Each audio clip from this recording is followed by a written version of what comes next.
Bismillahirrahmanirrahim. Assalamualaikum warahmatullahi ta'ala wabarakatuh. Waalaikumsalam. Innal hamdalillah alladzi nahmaduhu wa nasta'inuhu wa nastaghfiruh wa na'udzu billahi min shururi anfusina wa min sayyiati a'malina. May yahdihillahu fala mudilla lahu wa may yudlil fala hadiya lahu. Asyhadu an la ilaha illallah wahdahu la syarika lahu wa asyhadu anna Muhammadan 'abduhu wa rasuluh sallallahu alaihi wasallam la nabiyya ba'dah. Summa nasma'u faqala Allah ta'ala fil Qur'anil Karim. Na'udzu billahi minasy syaithanir rajim. Bismillahirrahmanirrahim. Wa'budullaha wa la tusyriku bihi syai'an wa bil walidaini ihsanan wa bidzil qurba wal yatama wal masakin wal jari dzil qurba wal jaril junub was sahibi bil jambi wa binis sabil wa ma malakat aymanukum innallaha la yuhibbu man kana mukhtalan fakhura. Shadaqallahul azim. Al-Quran surat An-Nisa ayat 36. Bapak-bapak, ibu-ibu, anak-anak kami yang kami hormati, puji dan syukur marilah kita kembali kita ucapkan kepada Allah Subhanahu wa taala. Alhamdulillah, pada malam hari ini Allah masih berikan kita 3 nikmat. Yang pertama, Allah berikan kita malam hari ini adalah nikmat kesehatan. Ada yang sakit? Nah, berarti kita diberikan sehat. Yang kedua, Allah berikan kita kesempatan. Alhamdulillah, cuaca malam ini lancar, kita pun sehat. Kemudian yang ketiga, Allah berikan kita keimanan. Dengan 3 nikmat Allah itulah pada malam hari ini kita bisa melangkahkan kaki, mengayunkan tangan dan menggerakkan hati kita untuk menunaikan ibadah pada malam hari ini. Alhamdulillah. Salawat dan salam kita doakan kepada Allah. Semoga disampaikan buat junjungan kita Nabi Allah Muhammad sallallahu alaihi wasallam. Allahumma shalli ala Muhammad wa ala ali Muhammad. Bapak-bapak, ibu-ibu, saudara-saudara kaum muslimin sedang jemaah tarawih rahimakumullah. Bagi anak-anak ustaz yang mencatat agenda, silakan kita lagi judul tausiah kita pada malam hari ini, hablum minallah wa hablum minan nas. Ada judul itu? Halo. Nah, itu judulnya. Hablum minallah wa hablum minan nas. Hubungan dengan Allah dan hubungan sesama manusia.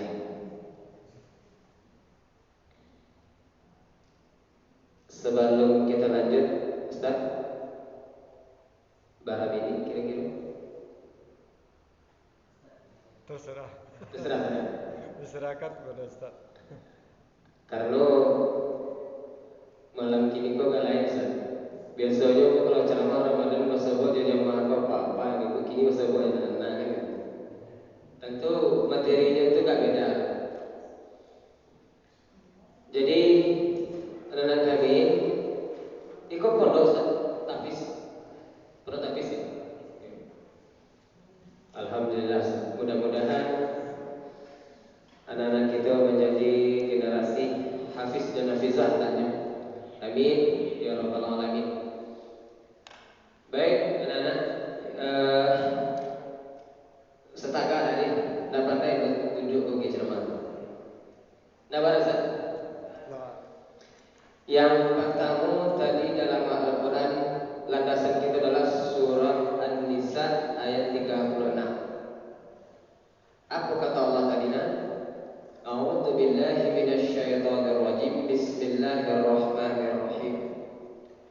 Yang pertama kata Allah, wa'budullah, artinya dan sembahlah Allah. Jadi judul kita tadi hablum minallah wa hablum minannas. Itu yang pertama, wa hablum minallah wa'budullah, sembahlah Allah. Artinya kalau kita menyembah Allah Subhanahu wa taala, kalau kita artikan dalam bahasa kita sehari-hari, Allah perintahkan kita untuk sholat. Cara kita umat Islam, kaum muslimin untuk menyembah Allah adalah dengan sholat. Saya yakin anak Ustaz karena adalah pondok tahfiz dan yakin pun Ustaz pandai sholat. Pandai kan? Pandai sudah sholat ya? Insya Allah pandai ya? Kini Ustaz ingin tahu lah, ingin uji dulu, iya nih pandai sholat enggak? Anak-anak pondok tahfiz, rukun sholat itu ada? Berapa? Tiga balik. Pertama, nah ganti pertama, ya. Kedua, takbir. Yang kedua, takbir. Berdiri. Tiga,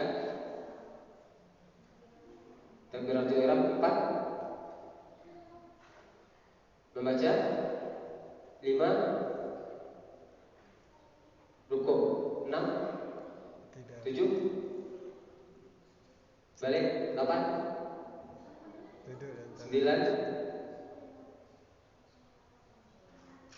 10, tasawuf. 11, salam. 11, selawat atas Nabi. 12 baru salam. Yang ke-13 tertib. Harus hafal ya. Kini rukun sholat yang 13-nya yang harus kita pahami, kita sebagai seorang muslim harus pintar, harus pandai sholat. Bukan bisa ya, harus pandai. Banyak orang yang bisa sholat tapi tidak pandai. Tadi gini saya tanya, usolli sholat isya. Rukun sholat yang pertama adalah niat. Kini silakan baca niat sholat isya.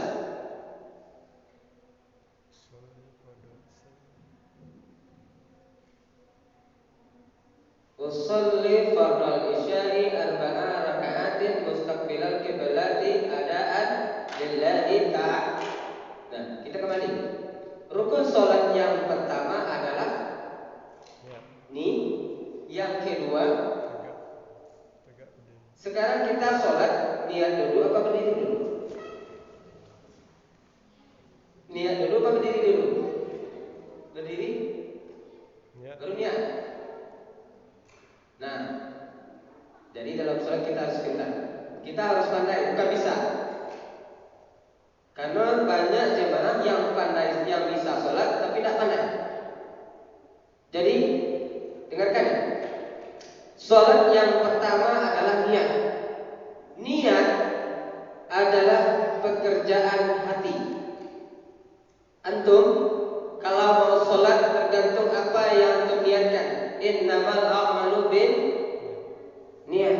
Segala sesuatu itu tergantung dengan apa yang kita niatkan. Antum mau sholat di masjid, niatnya karena apa? Karena Allah, karena disuruh orang tua, karena disuruh ustaz, itu beda.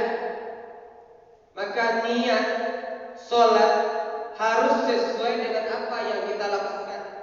Misalnya, usolli fardal isya'i arba'a raka'atin mustaqbilal qiblati adaan lillahi ta'ala.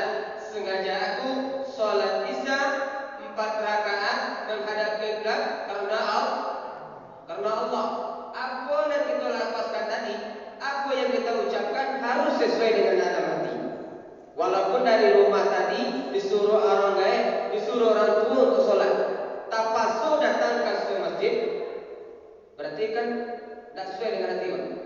Antum pergi sholat ke masjid karena dipaksa orang tua, atau karena takut sama ustaz, datang ke masjid, kemudian melaksanakan sholat, kemudian Kemudian sholat tadi kita baca usalinya usalli fardhu syai, maka berlawanan antara hati dengan lisan kita.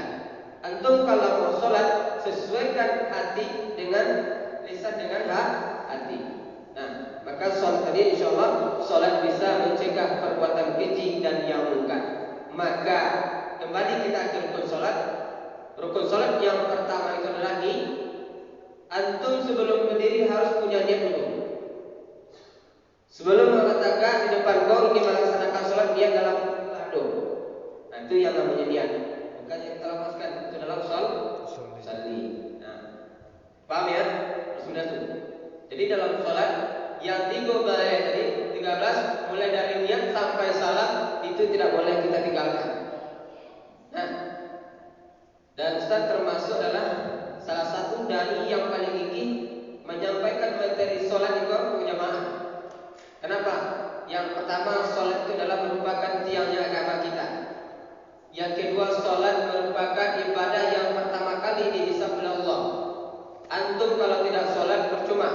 Walaupun antum hafal Al-Quran, antum pindah ngaji, rajin sedekah, rajin puasa, kalau tidak sholat maka sia-sia. Maka sholat adalah tiangnya ibadah kita. Kalau mau sedekah silakan, mau puasa silakan, tapi jangan sampai gak sholat. Karena sholat merupakan tiangnya agama, dan sholat merupakan ibadah yang pertama kali dihisab oleh Allah Subhanahu wa Ta'ala. Itu yang pertama. Kemudian ketika antum sholat, kita harus paham dari rukun yang 13 yang kita baca dari awal sampai salam, minimal kita harus paham apa yang kita baca. Jangan ada kita yang tidak ngerti, yang tidak tahu dengan apa yang kita baca. Makanya seperti yang saya sampaikan, banyak kita temukan hari ini orang melaksanakan sholat, dia bisa sholat tapi nggak pandai sholat. Orang bisa melaksanakan sholat tapi dia nggak tahu apa yang dilakukan dalam sholat, nggak tahu dengan arti bacaan sholat, sehingga banyak yang salah mereka melaksanakan sholat. Hanya mereka melaksanakan rukuk, i'tidal, sujud, seperti itu. Tapi bacaan, kemudian lafaz yang kita baca, kalau itu salah maka berbeda dengan apa yang kita baca dan berbeda pula dengan artinya nanti. Jadi fatal. Makanya dalam ibadah, terutama dalam ibadah sholat dan termasuk ibadah yang lain, kita harus punya ilmu. Harus punya ilmu. Sholat itu kalau tak ada ilmu tak bisa. Puasa kalau tak ada ilmunya tak bisa. Zakat kalau tak ada ilmunya tak bisa. Semuanya harus ada ilmu. Maka dikatakan dalam sebuah dalil, ibadah tanpa ilmu, tanpa ibadah hampa. Kemudian ibadah tanpa ilmu pun hampa.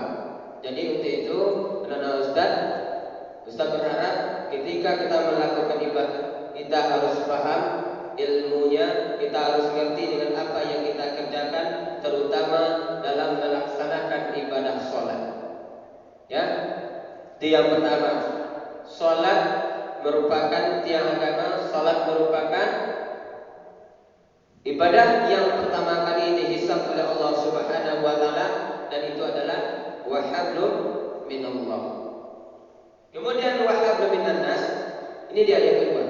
Kata Allah, ketika kita telah melaksanakan sholat, ketika kita telah sujud kepada Allah, kita telah mengaku la ilaha illallah Muhammadar Rasulullah, jangan kita lakukan yang kedua ini. Kata Allah apa? Wa'budullah, sembahlah Allah, wa la tusyriku bihi syai'an. Ketika kita telah sholat, jangan persekutukan Allah dengan sesuatu apapun. Jangan sembah yang lain selain dari Allah. Kalau ada orang yang menyembah selain Allah, itu namanya syirik. Ada percaya yakin selain kepada Allah, namanya syirik. Yakin kita kepada mati, syirik. Yakin kita ke tempat-tempat yang aneh, syirik. Ini yang harus kita hindarkan. Maka ketika kita telah melaksanakan sholat tadi, hindarkan sifat yang pertama ini adalah jangan kita persekutukan Allah Subhanahu wa Ta'ala dengan sesuatu apapun. Kemudian yang kedua yang harus kita hindarkan ketika kita telah melaksanakan sholat, yang harus kita lakukan, wa bil walidaini ihsana. Antum, anak-anak Ustaz, kalau antum telah melaksanakan sholat, jangan lupa antum harus berbuat baik kepada kedua orang tua. Yakinlah, percayalah Ustaz, sepintar apapun antum mengaji, sebanyak apapun hafalan antum, rajin sholat, rajin puasa, rajin berbuat baik, tetapi ketika antum durhaka kepada orang tua, maka sia-sia ibadah kebaikan yang antum lakukan. Karena memang keridhaannya Allah, ridhanya Allah terhadap kita tergantung ridhanya orang tua kita. Murkanya Allah tergantung murkanya orang tua. Maka janganlah sekali-kali kita menyakiti hati orang tua kita, jangan sampai mereka menangis. Kalau Pak Ustaz menyampaikan dulu, antum kalau tak bisa membuat orang tua bahagia, setidaknya jangan buat dia menderita. Tak bisa membuat orang tua itu tertawa, jangan buat dia menangis. Jadi ketika kita telah sholat, kita telah menyembah Allah Subhanahu wa Ta'ala, mari kita gandeng tangan orang tua kita. Kita doakan orang tua kita. Jangan kita durhaka, jangan kita melawan kepada orang tua. Karena kalau itu yang terjadi pada kita, percaya atau tidak, sebanyak apapun hafalan antum hafal Al-Quran, tapi durhaka ke orang tua, yakin dan percaya 1 bulan 2 bulan hafalan akan hilang. Salah satu kunci untuk kita menghafal Al-Quran juga kita harus patuh dan taat kepada kedua orang tua kita. Nah, itu yang kedua. Kemudian yang ketiga, di samping kita harus berbuat baik kepada kedua orang tua, dalam ayat tadi Allah juga sampaikan kepada kita supaya kita berbuat baik kepada karib kerabat kita, teman-teman kita, tetangga kita, saudara-saudara kita yang dekat maupun yang jauh, teman dekat ataupun teman jauh. Makanya judul kita hari ini wa hablum minallah wa hablum minan.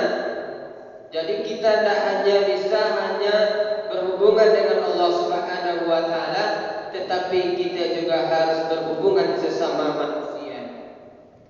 Sebaik apapun hubungan kita dengan Allah, kalau hubungan sesama manusia jelek, kita saling menyakiti satu sama lain, saling iri satu sama lain, maka ibadah kedekatan kita kepada Allah Subhanahu wa Ta'ala akan hancur dengan sifat kita yang tidak mau berbuat baik sesama manusia.